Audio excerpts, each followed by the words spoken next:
Information is deadly. Americans are at risk. But honestly, look, so is our democracy. When the former president and his supporters spread lies about January 6th and the big lie, there's proof that vaccines work and that January 6th was a violent insurrection. How did we get so divided that we can't even believe the truth about topics that are literally life and death? And not only are they life and death, the receipts are there for all of us to look at.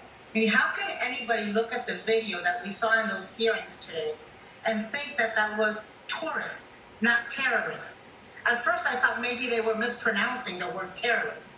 How can anybody hear the testimony and see those four officers that were representing all the men and women of law enforcement who ran to danger and risked their lives? And they weren't there protecting, they weren't in Disneyland protecting Mickey and Minnie Mouse.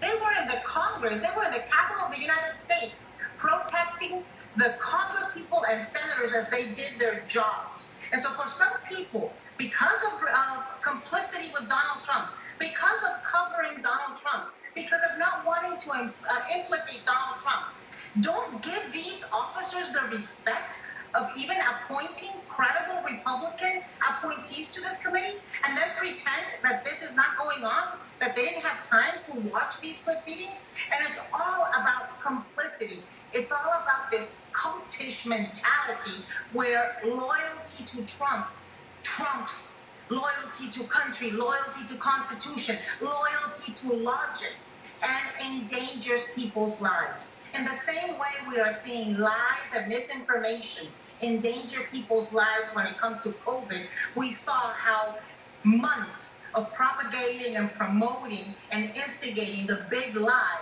led to risking people's lives, including the Congress people who now turn a deaf ear, those Republicans who turn a deaf ear and pretend this isn't happening. They're such pathetic, hypocritical ingrates. And then they beat their chests about Blue Lives Matter and about being all about law enforcement and pro-law enforcement. Give me a damn break.